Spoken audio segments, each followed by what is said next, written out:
Golden State Media Concepts Technology Podcast covers everything tech. The hottest mobile phones, tablets, games. We review it, rate it, test it. Whether you're Microsoft or Apple, Android or iPhone, we'll give it to you again and again. Black and white. The Golden State Media Concepts Technology Podcast.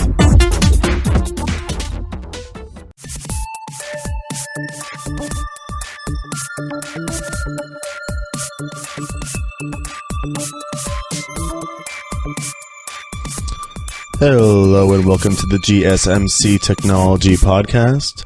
I am your host, Tom Doherty, and today we're going to be talking about a few things in the tech world. Starting off, we're going to be going over the new Xbox One X, the comparison over to the Xbox One S. The main thing is the Xbox One S and X. It's going to be a different, I think I enunciate here.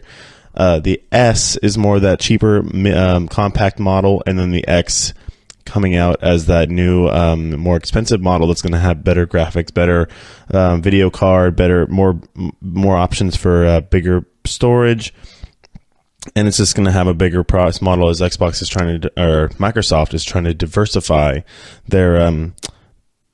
They're trying to diversify just their product line and just trying to hit as many different consumer bases as possible. So obviously you have your hardcore gamer, and then just your run-of-the-mill person who just wants to use the Xbox for Netflix or maybe a couple different games. Also, you can obviously use it as a DVD player to stream sports. I mean, there's just this thing with the Xbox. I'll get into that in the first segment just in a minute. The fact that it's so versatile and now becoming more popular, they want to be able to diversify that product line. Later in the show, we're also going to be going over the fact that Apple has hired a new AI chief, a new artificial intelligence chief from Google. It's just going to be interesting. There's been reports saying it's going to be a big test for SIRI, as this chief was the lead in developing the personal assistant over at Google, and it's different little privacy stance now coming over to SIRI and having to deal with her privacy stance. I say her, but SIRI is a program. But she does have a female persona. She's going to be tested there by this new chief coming in to try and maybe push her forward into the future and get some more tech involved and more software involved into Siri's capabilities.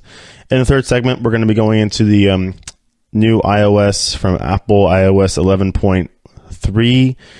It's been said it's a big, one of the bigger iOS releases in years from Apple, but it already has had some significant problems, as there are some things surrounding a protocol that it's not being able to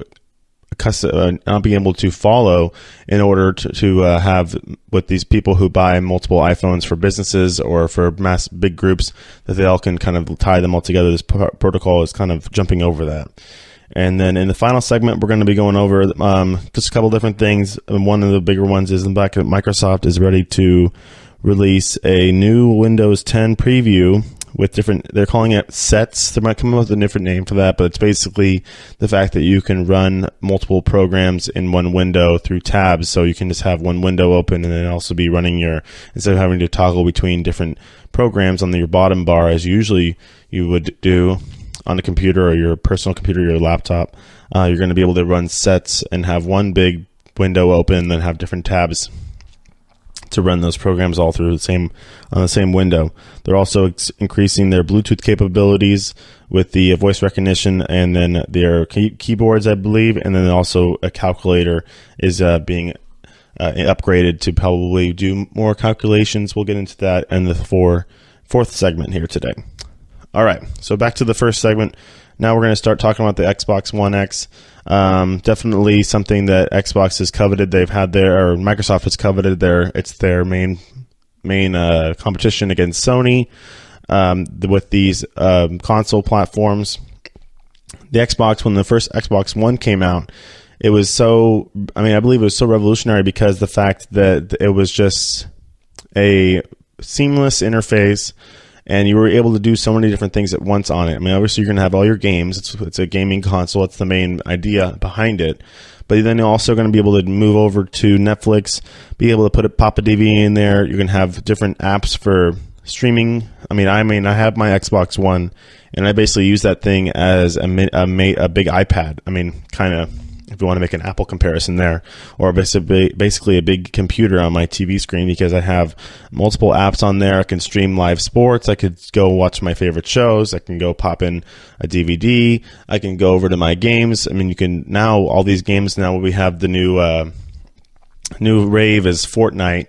It's all about those free to download games where we're getting into the micro purchases, or if you continue into the game, you want to further yourself in the game, you make a purchase within the game. We're seeing that kind of came over from the mobile app with Clash of Clans and the Candy Crush and all that stuff like that, where you're doing the micro purchases. Now we're getting there on the bigger scale on those bigger consoles, and it's all online. So with Xbox and their new product lines, they're coming out with more consoles. Obviously, they have the S console. I was talking about S console. The Xbox One S came out last year, I believe like early last fall. It came out. That was a smaller model, definitely a little more slender in size, and then all this lower on the price model there, level. So you were able just to get a little bit the same kind of technology you would get probably from the original Xbox One, maybe on a little lower scale there too. But then they also were able to get you what you wanted when it comes to the interface of the Xbox with the tiles and seamless interface, getting everything where you can just switch between different apps, whatever you feel like doing on that particular day, if you're like more of a lower level gamer or just using it as an entertainment center. Now recently they've come out with this Xbox One X. The X, better graphics card, better RAM. It's better speeds, kind of everything. It's maybe for this new age of these online games where everything is kind of streaming through a server base that's like not off a disk or off of a usual local host that you're going to use to play your game. It's all off streaming. You're not even when you get Fortnite, you don't go to the store and buy a disc. You just go on your Xbox. You go to the store, you type in Fortnite, and you download it right off the game, right from the Xbox servers, Microsoft servers, and then you can play online with however many people you want to play. That's the new. Playing online has been around for a long time, but this is kind of a new way of doing it, where you're now going to be doing it for free. Everybody's playing for free. You don't have to go pre-order the game. You don't have to go to GameStop and get the disc. You don't have to order it on Amazon or go to Walmart or wherever you go to get your games. You literally just download it onto your console and start playing it with all your friends or people across the world. It's kind of amazing how we're seeing this transfer of popularity when it comes to games that are still the kind of same thing we like to do. All these first-person shooters. Now we're seeing like Fortnite is this game where it's kind of a combination of a first-person shooter and like a Minecraft style, where you're going to be able to be building your own maps. You can personalize your character. You can have pick up different kinds of weapons and stuff like that. So it's interesting now that you're seeing these console companies. We'll wait and see what Sony does with the PS4, if they're going to kind of follow the same Microsoft model when it comes to this diversification of console. You're going to have two different models of the console coming out. So this Xbox One X is going to be something that these gamers are going to be looking at as a upgrade, probably from the original Xbox Ones that they have already, because it does have the increased capability. So we'll see how that gets put out and how it all gets received by the market base and by the consumer base. So you have definitely an interesting decision there by Microsoft. Obviously, they're trying to get ahead of everybody. I think it's a great decision because they're not only including the gamer, which is what these consoles were originally made for. The hardcore gamer. I remember having my roommates back in college all just huddled around. We had 3 Xboxes in one house, and they're all huddled around playing one game all together on 3 different consoles. Now you have these new consoles that are coming out, and the differences, just the power, design, and connectivity versus it's just kind of kind of a way to get everybody on the same level here, versus if you're just kind of a middle of the road like me, where you're not playing all these online games. You're basically using it for whether it's a sports game or Netflix, or just kind of streaming something off of the one of their apps. The S is probably what's going to be the one for you, versus the X. It's going to be, like they're saying on Forbes.com, it's the most powerful console that Microsoft has ever released, this Xbox One X. So all these gamers out there, look up for that X, save up for that X. You probably know about it already, because you have all your tech alerts, and when Microsoft came out with it, you probably knew it was going to be even come out before it even came out. So now we're talking about this review here.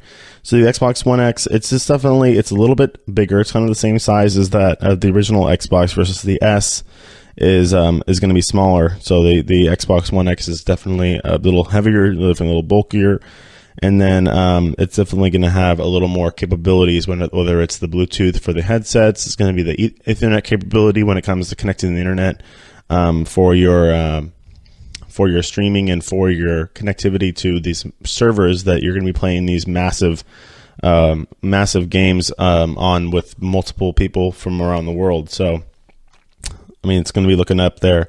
When it comes to performance, only major design tweaks compared to the Xbox One S. For the X is far more important as done internally. I mean, if you want to get into the actual nuts and bolts of this whole thing, they both have 8 cores of the custom GPU, but the only difference is that RAM is 326 gigabytes. I mean, it's just ridiculous, versus 12 gig GDDR5 RAM at 326 gigabytes versus only 68 for the Xbox One S. So it's just an upscale. It's going to give you a better 4K experience if you have those not new 4K TVs coming out now.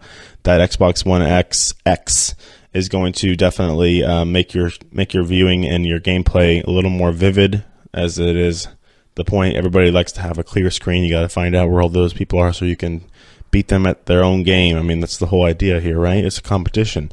So people want to be able to work faster. It's going to be more efficient. It's probably going to make the whole idea of this online gaming, like I was saying with the Fortnite, the fact that, I mean, we have had this before with the online, everybody playing Call of Duty, Halo online. This is now a new kind of thing where we're seeing, I think the first kind of thing I remember coming out like this, where it's the free to download, free to play, open marketplace kind of thing. It was called Warframe, same kind of thing. So you can make your character however you want. You can download you could have multiple characters, but then you start when they start getting to a certain level, if you're having trouble getting to a new level or trying to get some credit, whatever kind of currency they use inside the game, you can buy more of that currency with your own money. That's how they're going to start monetizing that game. Same kind of thing is happening in Fortnite, where you're saying, all right, let's let all these people download this game for free, and then let them play, get kind of addicted. I mean, I don't want to say it's addicted, but they are probably addicted to it.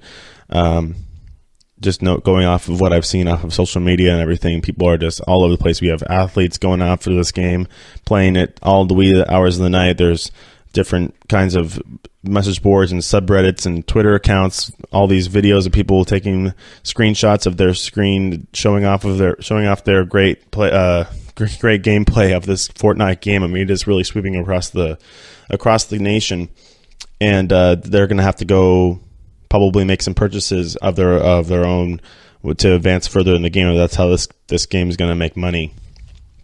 Either that, I don't think there's any advertisements in there. So it's just interesting how we're going that way. Now the consoles are kind of following suit to get you a better graphics card, to get you a better 4K bit capability with this Xbox One X. So, I mean, it is pretty techy. This is the Tech Podcast here at the GSMC Podcast Network, and we're talking about the Xbox One S versus the Xbox One X that just came out last month, versus the Xbox One S that came out last year. This is a smaller console, so if you need a little more compact capabilities, if you don't really need all that big big special and cool looking graphics cards and all the nice hardware on the inside, I would recommend you go get that Xbox One S, because those Xbox Ones are great entertainment centers. They're just so seamless. You can run Spotify on it. You can use it as a music player. You can use it as for your Netflix. You can use it as obviously for gameplay as its original intention. I mean, there's tons and tons of apps. I mean, I watch sports on it. I watch regular TV on it. You can get ABC. You can get NBC Sports, CBS Sports. I think I was watching the NCAA tournament on my iPad and then also on the Xbox, so I can watch multiple games at once. I mean, it's just so capable and versatile. And then I would switch over and play some FIFA or something because I play sports games. That's what I do. But yeah, so I'm not that kind of person that probably would go get the Xbox One X. I'm more of an S person, but there's definitely people out there who would want that better graphics card, that better capabilities. They can show off their 4K TVs they just got for Christmas last year or for their birthday, and then obviously go play. And it's going to be able to connect to that server for your Fortnite or for whatever online game you're playing to get online faster and reduce or probably eliminate. I could imagine that Xbox One X is going to eliminate that the fact of lag and stuff like that because it's just more efficient connectability to their servers. All right. So that's going to wrap it up for the first segment. We talked a lot about the Xbox One X and kind of talking about the differences between the S and the X. Obviously, there's some glaring differences just at the first look, the different size. But when you open up the hood, definitely some differences on the inside. It's just more capable. It's the most powerful Xbox yet that Microsoft has put out. And it's also interesting the fact that the Xbox has now been diversified into two different kind of models. They've never done that before. We've always had just one generation of a console come out at a time. Original Xbox 360, and the Xbox One, and now we have the X, and the S. With the enunciate because they're pretty similar. So I mean, Xbox is probably having some issues with that. We'll see. But no, that's all. It's going to wrap it up for this first segment. I'll be right back with some talk about Apple and their new hire to be in charge of Siri and their artificial intelligence program. We'll be right back. The average sedan is built with a steel frame and equipped with 6 airbags.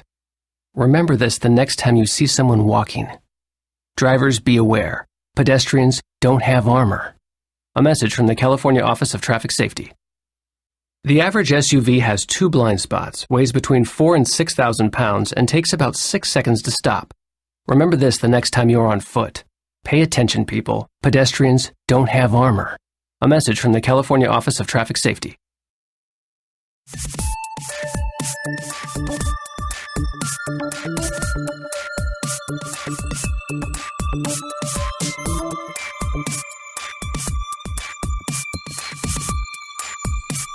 All right, welcome back to the GSMC Technology Podcast. Next segment, we're going to talk about the new hire at Apple, John Giandrea. He is just hired by Apple from Google to lead up their their AI. He was over at Google as their AI chief, developed their personal assistant, as you can see on their Google Chromebooks. Now he's going to be being Siri's new boss. Say, hey Siri, meet your new boss. I mean, it's going to have some huge implications on this AI landscape as they are going to make a change there. Giandrea was at Google started at Google in 2010 as part of its research and development team, and then quickly rose through the ranks as AI definitely took central control of that company over there at Google in Mountain View. So now he's going to be scooting on over to Cupertino and over at Apple, their new offices. He's going to be able to do the same thing as he did at Google with Siri, as he definitely just got made that personal assistant of Google. I mean, that's the whole idea, is like trying to make that AI more compatible to human life and make it more receptible to the human voice, make it more easier accessible to it. So he's going to be directly reporting to Tim Cook, the Apple CEO, and then definitely trying to get Siri back on that high demand as it was before. So I mean, he's definitely going to be somebody that's going to be a big name, and they're going to be using him to get Siri, the same Siri everywhere. I mean, that's the idea, is that all these new products are coming out for these home devices. But obviously, we saw the Amazon Alexa, and now we have the Google Home, and then Apple is going to be coming out with their same kind of thing. That's what Gianandrea was doing at Google. He was kind of developing that personal assistant you see on the Google Home, and now Apple is going to be doing the same thing. So it's kind of interesting to see that we're going to have the same main name on both of these projects, as Apple is going to be trying to get Siri. I mean, they had Siri. Siri was a big phenomenon when the iPhones first came out, or when Siri was first put on the iPhone. I think it was the 3S. We all thought the S meant Siri. It couldn't mean the Siri. They kind of went away. They've gone away from that now. They stopped with the iPhone 7S, I believe. It was the iPhone 8 was the first one that came out that without that S marker on there, and now we're going to be seeing him take over that. He's just taking over that area where it's going to be moving into that home assistant helper thing, where they're going to be having like the Alexa, like I was talking about before. Amazon Alexa is going to be that first model that came out. Then you have Google Home, and then now Apple's just trying to copy that over. Obviously, they have had a lot of success with Siri on the phones. I mean, people seem to love it, and having the ability to just tell Siri what to do. Now they have the ability to just, without even pressing a button, you can just say, "Hey Siri." Basically, if your phone is charged enough, I have my iPhone where I can just say, "Hey Siri," and she'll come up and be like, "What's up?" I mean, careful, it doesn't happen right now.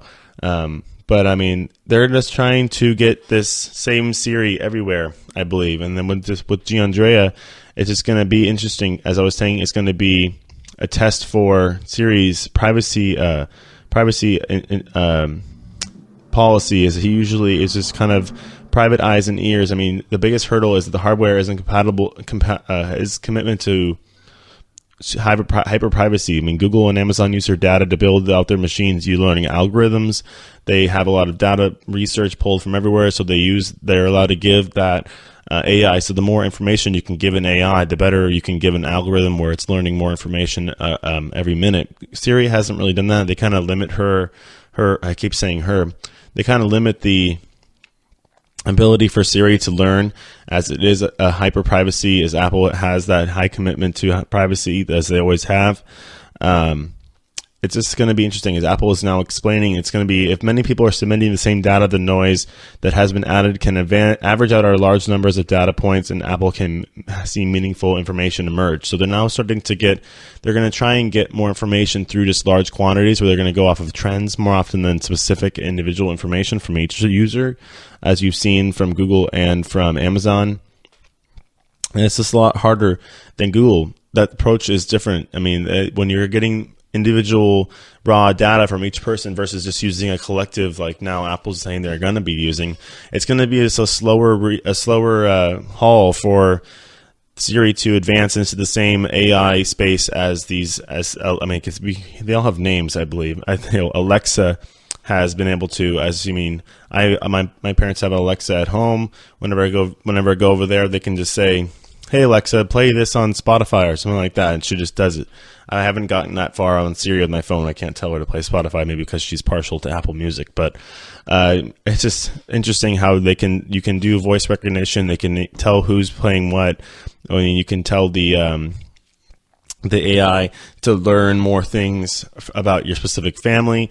Siri is more person to person, where it's obviously a personal assistant on your specific phone versus these now iHomes, or whatever, the Google Homes and the Alexas with the Amazon Dots and the new the big towers they have that you sit on your kitchen counter. It's for an entire family or for an entire household, that they're going to have to use one AI project or one AI portal to get to handle multiple people versus having just one person. So it's going to be interesting how Apple does this. I mean, this fact that Gianandrea might have his work cut out for him, and the fact that he's coming over from a place where it was so much more free-flowing information compared to Apple, where it's going to be much more close to the vest. I mean, that's what their whole point about it.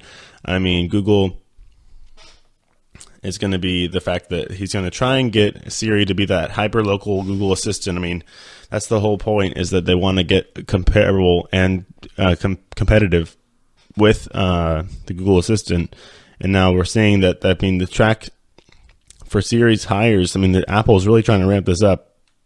Over the last few years, they've seen over 100 new hires in the Siri market over the last few months, I should say, actually, not years. In about a month, about 1 year probably, so 11 months. They're trying to get people on that same level as Gianandrea, as he's coming over from Google to bring over his expertise. I mean, it's interesting though, because the whole idea of privacy is that Apple doesn't really want you to. I mean, they don't really want you to figure out what everybody's doing. They really respect each other's privacy. The whole idea, like I was talking about before, is the fact that with AI, the more data you can give it, the better. I mean, with Apple, they just are trying to go off of this collective when they're trying to see. It seems like they're describing something as a trend, where they're trying to get these people to oversee multiple people doing it. We'll take it as a trend. We'll take it as that information, then we'll plug it into Siri. Versus Google is taking each individual user's data and plugging it right into the algorithms for the learning of these AIs. So Siri's got some learning to do. She's got some growing to do. Alexa, I think, has already leapfrogged it, the technology, even though it came out second. But then again, Siri was always, like I said, Siri was always meant to be that program and that AI that was put on phones. I mean, you can have now. I think Windows has Cortana, same kind of thing. You can have it through the Windows phones didn't really do much, but through Windows 10 on the laptops and the personal computers, you can talk to Cortana. We'll see how. I mean, I don't believe they're as close to the best as Apple is, but I mean, it's the same kind of thing where it's a personal assistant and you're just dealing with one person to one AI machine, versus now they're trying to get it to these home speaker systems, these home devices where you're ordering groceries and playing music. And I mean, I played Jeopardy on my parents' little my little Amazon Echo. It's called an Amazon Echo, and then it has the Alexa capabilities on that. So it's interesting how these companies are now sharing employees, and they're trying to get all the same technology. And we'll see what Gianandrea is going to have some pushback from Tim Cook regarding these privacy issues and the data collecting, because that's what you need. That's the lifeblood of AI, is this data, and the fact that you need all this data in order to get the right learning algorithm for these programs. I mean, the more you can, the more it's going to learn, because you don't want to limit these programs. They're designed to expand and learn throughout the whole course of their creation. That's the whole point that's the whole process of AI. It's artificial intelligence. It's not, you have to tell it what to do. You have to be able to let it learn and be able to grow. It has its own brain where it's going to be able to interpret certain things in different commands that you're going to give it, because it's basically an assistant. That's the whole point. I mean, Google didn't even mess around giving it a name. It's called a Google Assistant. They didn't give it a person's name. I mean, we have Siri, which could have an acronym. I don't believe Apple's ever come out with an acronym for that. But I mean, that was the big fad when it came out originally on those first few iPhones, and now they're trying to get it over to on the same level, but over to those home speakers. So Gianandrea has got his work cut out for him. Apple definitely has to make some decisions regarding their privacy issues, but we're going to probably be seeing more and more changes when it comes to Siri. They want to get the same Siri everywhere. They want to, and rather than they want to just kind of, I don't know, rather than copying Google, I was going to say or copying Amazon, they want to make it kind of their own. Always Apple's been that higher premium. I mean, they take their time. They're not going to be racing anybody to try and get a product out. They want to make it right themselves. They want to make sure it's their kind of to their standards and things like that regarding their whatever technology or software or hardware, even hardware they're going to be using. So just going to be interesting. So it's going to be, like I said, like they're saying on these message boards, I mean, on these reports, that Gianandrea isn't a sign that Apple is changing its philosophy, but it's rather doubling down on it. They're trying to get these people to transfer over to their way of thinking, even though they're coming from companies that may not have that kind of way of thinking. Tim Cook is taking that model that Steve Jobs put out there for him to run out with, and now they're just going to have to expand in order to sell more of their products. So the new products are coming out, they're going to have to expand that kind of way of life and way of thinking in order to integrate it into these home speakers and be able to get Siri and that AI out there, where you're not diving into people's personal business or personal data, but you're going to be using these bigger trends. And I believe Apple can be able to, they probably can make whatever algorithm they want if they're going to be making one of these series for everything here, and then using Giandrea's expertise from Google to try and integrate. Maybe they'll go half and half there regarding getting that information, finding a way to get it without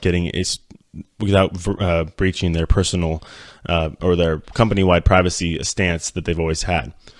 All right, so that's going to wrap it up for this second segment and the first half of the show here. We talked about Xbox and Xbox One X, the Xbox One S, the comparisons between that in the first segment. Then we went over the new hire here over at Apple down in the Bay Area in Silicon Valley. The fact that they kind of grabbed a guy from Google to be their new AI chief to try and get Siri to be compatible with all of their new products that are going to be not just personal assistants, but home assistants for the whole household.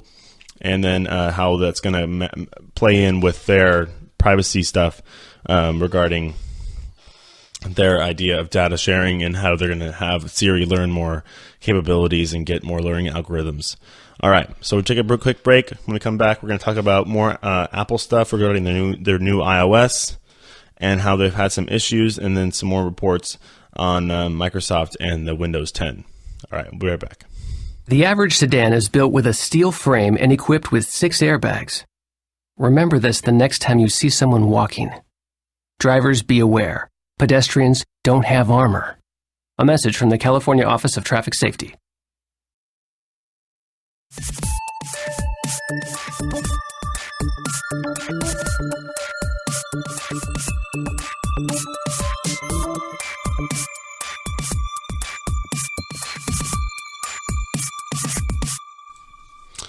All right, welcome back to this third segment now of the GSMC Technology Podcast. In the previous two segments, we did go over the new Xbox One X and the comparison to the model that came out last year, the Xbox One S, the smaller and lower priced model. Now we have the Xbox One X, that is the more expensive, but also the most powerful, deemed the most powerful Xbox that Microsoft has released to this date. In this segment, we're going to go back to more Apple news.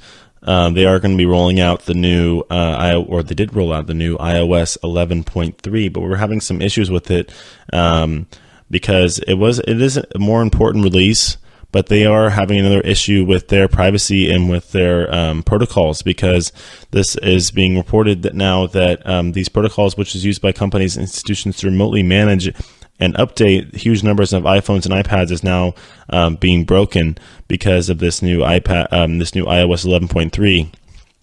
So now companies that have big user bases with their employees, whether they give their employees all phones or tablets, and trying to be able to manage or update them remotely, is no longer being able to be done with this new update. I mean, obviously, it's probably just a bug, but it's unfortunate to see that there's a bug in a iOS that was so heavily beta tested. So Apple's got some interesting work to do.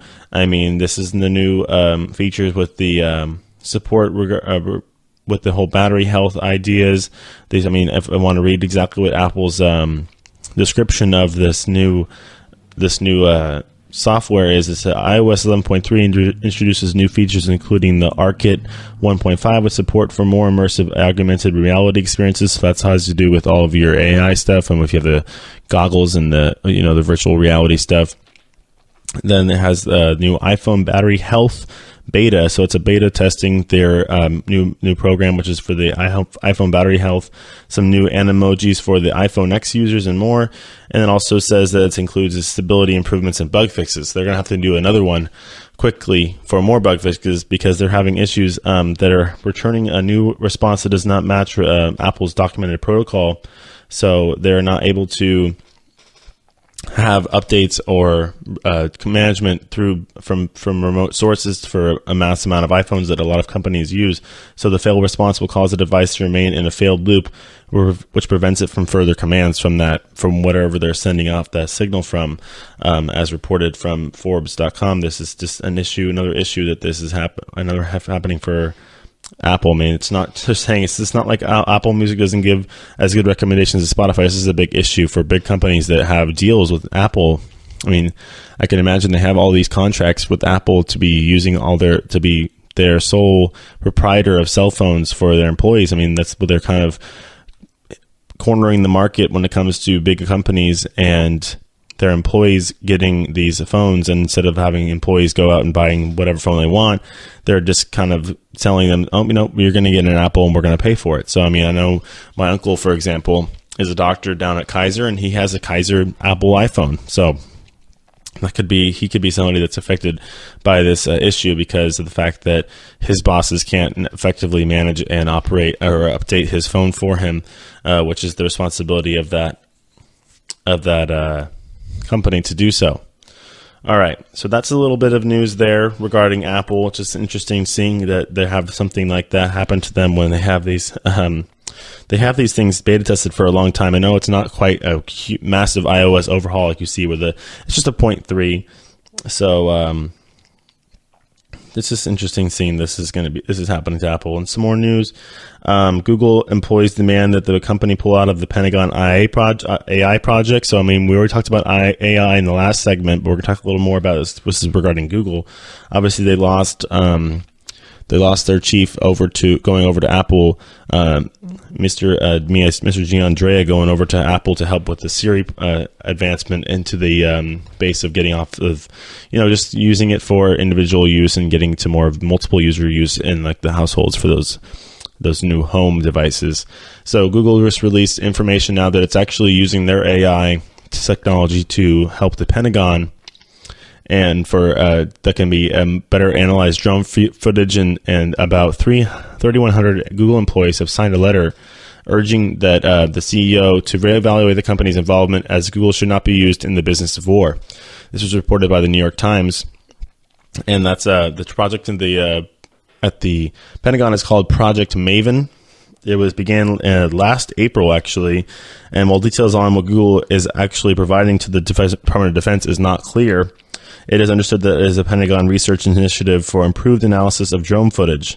In a press statement, a Google spokesman confirmed that the company was given the DoD, Department of Defense, access to its open source TensorFlow software using machine learning applications that are capable of understanding contents of photos. So it's all about photo recognition and more of the automatic photo recognition. So basically, you're giving a computer eyes to analyze photos.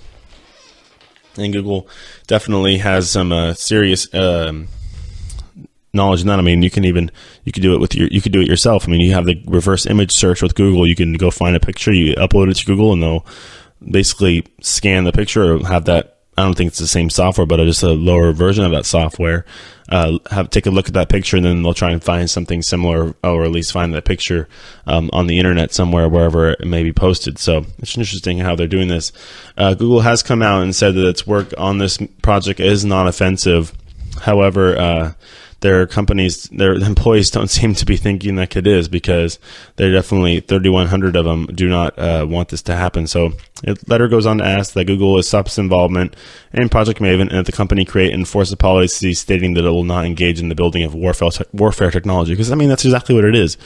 I do understand that this could be used for a better use of the drone program for the Pentagon and for the Department of Defense. If you have Google's technology to analyze these photos taken by drones, they can better take action regarding whatever they want, whatever they're seeing on the picture. If they have to use a guessing game here, you might lead to some ill-advised decisions from the Pentagon. However, it doesn't look like Google's employees care to think that. They wanted to just be out of the realm of the warfare anyways, saying that this is not something that they signed up for. I mean, the contract puts Google's reputation at risk and stands in direct opposition of our core values. The letter continues on, building this technology to assist the U.S. government in military surveillance and potentially lethal outcomes is not acceptable. I mean, it is true because you have to think about it. That's what the Department of Defense does. They have these drones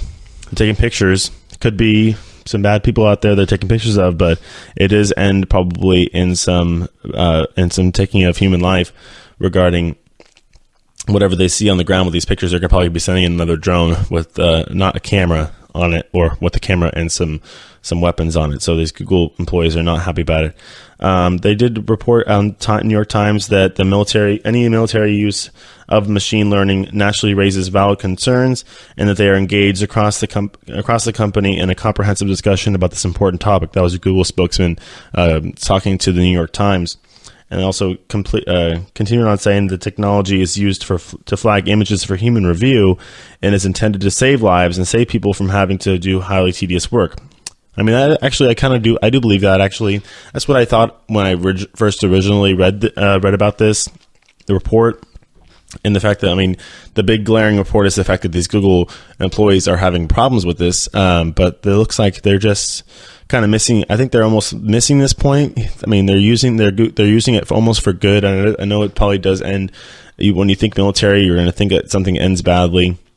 But the whole point is they're getting mass amount of images, mass amount of data, and when you have these guys in these whatever it's a bunker or office or wherever they're in the Pentagon somewhere deep underground, looking at these pictures, I mean, this is tedious work, and they might make a mistake, and there's always human error. But when you have a highly sophisticated program that is going to be flagging these images and basically scanning these images itself with the eyes that Google gave this computer, basically, it could lead to some better decisions made by the DoD and in the Pentagon. So it could lead to actually saving some lives. And there are other companies such as Amazon and Microsoft who have worked on defense projects, but Google employees backing this letter don't see it as a way to endorse Google's work on Project Maven. So, I mean, the fact that Google is like, they could point at their competitors and can point at their compadres in the tech world that, hey, they're doing it too. The employees don't seem to care. I mean, Google has a unique history of its motto being "Don't be evil," and its direct reach into the lives of the billions of users set it apart. I mean, the letter states, as it completes its statement, on the fact that a lot of these employees do not agree the fact that they're going to be involved in this or are involved in this project with the Department of Defense. I don't know if they can really do much. The contracts are contracts, and if anybody has a contract and has demands the respect and keeping up of that contract, is the Department of Defense and the Pentagon. I mean, in the past, Google has been careful about its ties in the military. They have had some run-ins with them in 2013. It rejected funds from the Department of Defense Advanced Research Projects Agency, that's DARPA, after buying up strings of robotics companies with ties into military research organization. I mean, that's DARPA is that they work in the dark. They're the dark room down there, deep in the dark depths of the Pentagon, where they're going to be doing advanced research projects, trying to maybe weaponize, whether it's weaponizing computers or getting the ability to I mean, that's what the whole idea with we saw in Iron Man. They're making those the robot soldiers. So I'm trying to say is what they're doing. So I mean, that's what the thing, when they saw Google was buying up a string of robotics companies, they're trying to give them some more money in order to help them out over at DARPA.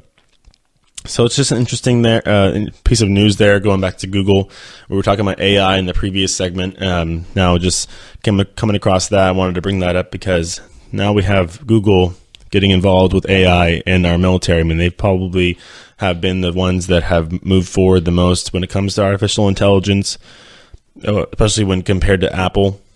We talked about how Apple is now trying to get SIRI on the same level as that Google Assistant that you'll see, and even Alexa that you see over at Amazon.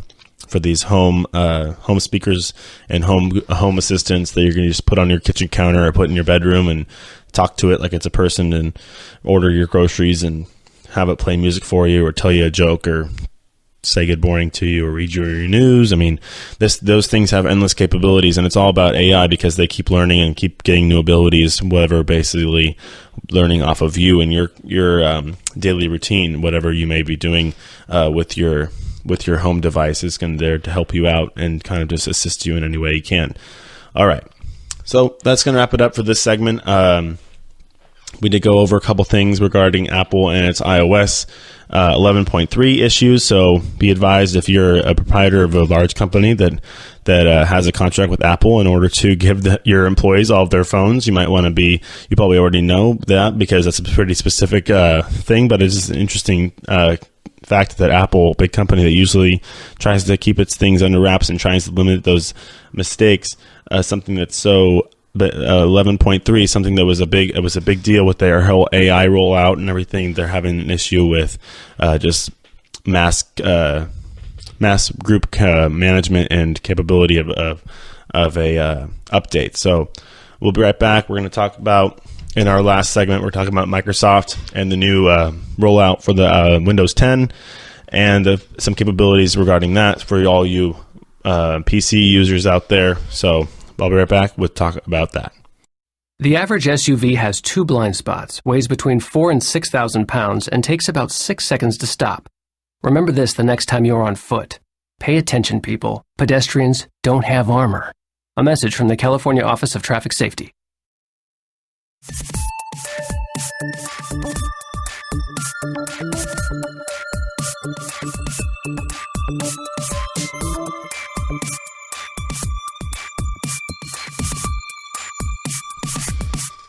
All right, welcome back to the GSMC Technology Podcast. This is our final segment of the day here. In the previous segments, we did talk about the Xbox One X and the Xbox One S, how to do some enunciation practice there, and the differences between those two and the fact that Microsoft has now come out with 2 different models for the first time of the Xbox. One, the ultra-powerful one, it's the X, and then one is more of the slim model, the lower priced and slim model, that is the S.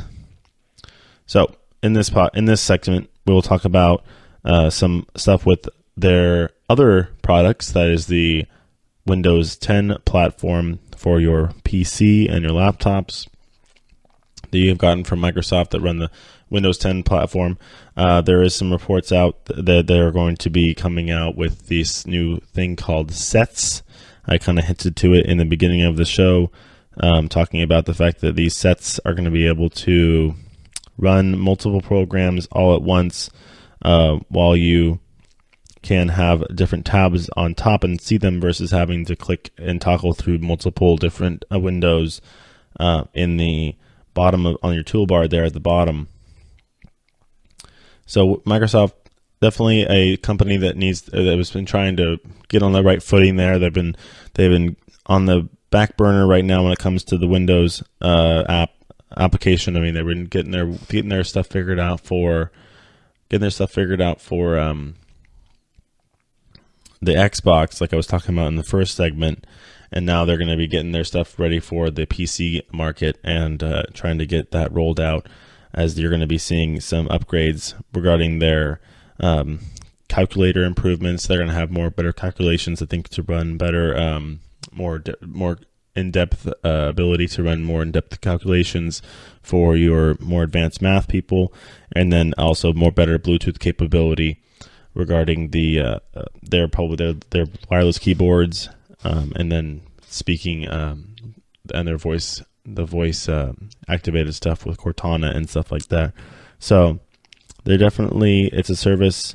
It's just built in a different way. They're gonna have the same that RS5 branch. They're representing the Windows 10 update, the company that plans to reach much more later this year. I mean, they're going to be releasing this update in this month. They're going to have the build come ahead. So if he sets, it's not necessarily its file name, like I was saying, lets you run multiple apps in a single window using tabs. This should give you that should be able to open new tabs as a given window for whatever you're working on, a little bit, whether it's web pages, research documents, necessary files, and so on. I mean, this is for more of that application for work computer, whatever you may be doing regarding your job. I mean, they're going to have different stuff, so now you can check on that and check on your tabs versus getting all your multitasking figured out. So you can now check your battery of your Bluetooth devices. So I mean, they have it all compatible in there for when you have your, whether it's a computer or if you have a wireless headset linked to the your PC, whether it's a keyboard or a headset linked to your PC. You now check the batteries, and the battery percentage will update whenever your PC and device are connected. The Windows calculator has been updated to fix a smaller but serious bug. The app is now correctly calculates square roots for perfect squares. Previously, the calculation was only an approximation. The desktop build includes the following general bug fixes and improvements. Fix an issue resulting in duplicate entries and disk management. Fix an issue that could result in the certain UWP apps silently terminating when minimized. Fix an issue resulting in certain devices with BitLocker enabled unexpectedly booting into BitLocker recovery in recent flights. Fixed a race condition that could result in the taskbar not auto-hiding after opening and closing the smart menu while full screen window was visible. Fixed an issue where typing in start would switch to a blank Cortana screen if start was open when the PC went to sleep. Fixed an issue when using Arabic as your display language where after using an X to close the touch keyboard and a UWP app text field might stop coming up automatically in that field. And lastly, it consolidated the places where you can adjust their display brightness by removing the display brightness slider in the control panel power options. In the display brightness section under power options advanced settings, you can still adjust your brightness, display brightness via settings system display brightness in the action center via keyboard hotkeys. So it will bump the Windows build from. I mean, they're going to be available testers on March 29th to they're going to have 17,636 builds and they're going to be testing it they tested it starting last week. So now we're having issues already with the build, but they're not going to be able to, they don't want you to install it on your production machine. All right. So little tech news. I mean, that was a little tinkery with all this stuff coming out for Microsoft and their new Windows 10 update. So I'm just going to go over some basic news now as we have some time at the end of the show here just to kind of give you some updates on what's going on. We're going to do some gaming updates. New Overwatch Archives event lets you play a key story moment. So if you want to go talk about Overwatch, we'll do that for just a second here. You can go back. Blizzard has revealed Retribution, a new mission that'll be coming to Overwatch as part of the Overwatch Archives event, like 27's Uprising, which allowed players to experience Tracer's first ever mission as a part of Overwatch. Retribution develops into another key moment of the series' lore. As you travel 8 years into the past and join Blackwatch as they seek to capture a high-ranking member of the Talon organization. So for all you Overwatch fans out there, be sure to pay attention to that, and you can learn more about that over on GameSpot. There's going to be some more stuff coming to Xbox and PS4 as we have, and then also World of Warcraft. The Battle for Azeroth launches August 14th. I remember when World of Warcraft was all the rave. It's starting to make a comeback here now as we have our PC gamers listen up here, as we'll have a August 14th launch for the new World of Warcraft expansion.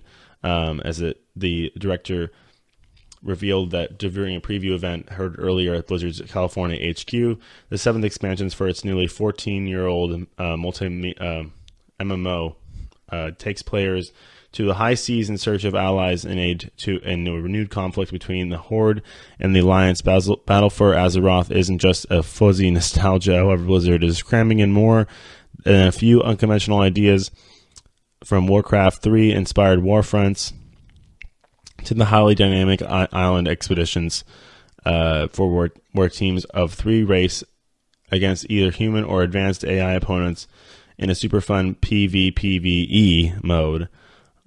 on more on that later.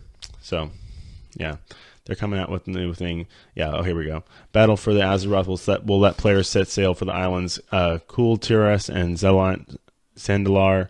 Each faction will have their own continent to explore while just questing up to the new cap level of 120. In terms of features, all the usual suspects for a major World of Warcraft expansion are here, including new dungeons, raids, and progression systems. All your new World of Warcraft stuff coming out in August. So just pay attention to that. I know it's a little long way off, but they're just announcing it now that it's going to be coming out in the next few months.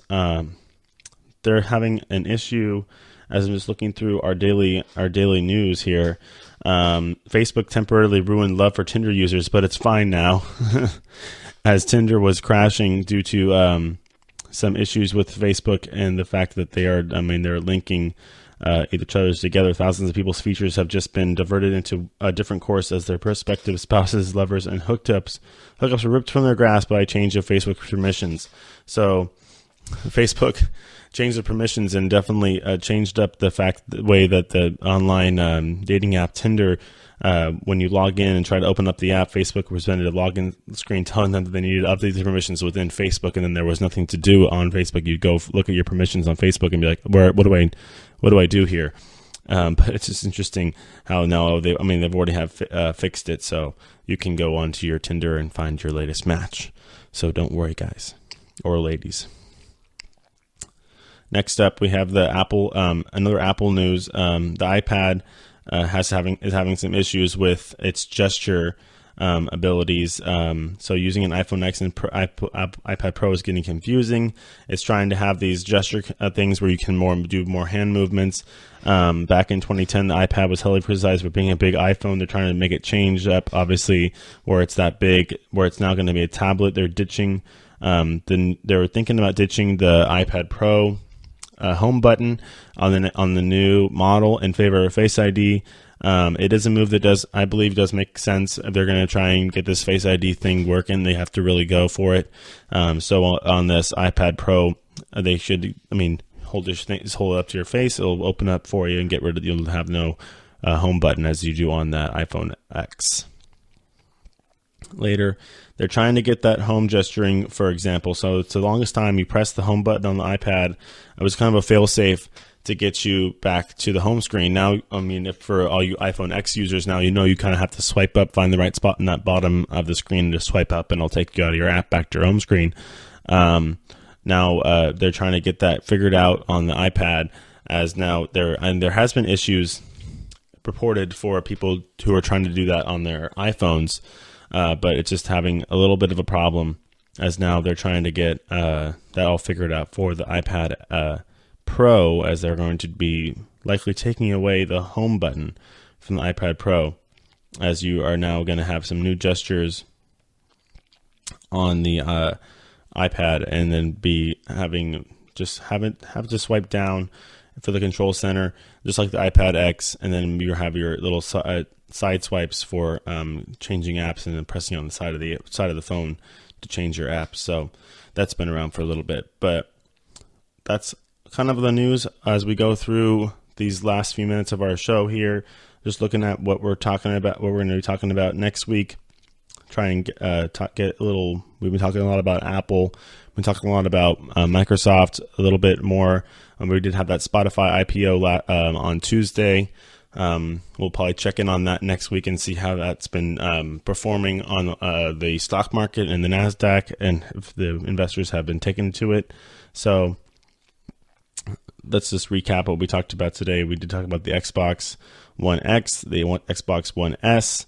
We went over the issues with Google and their employees having problems with the fact that they're allowing the Pentagon to use their software, the AI software, for drones and to analyze pictures the drones take. And then we have also talked about the fact that Apple's having issues with their Apple iOS 11.3 when it comes to mass users, these companies that give their phones to employees and are going to be trying to update them for them or manage the phones from a remote distance.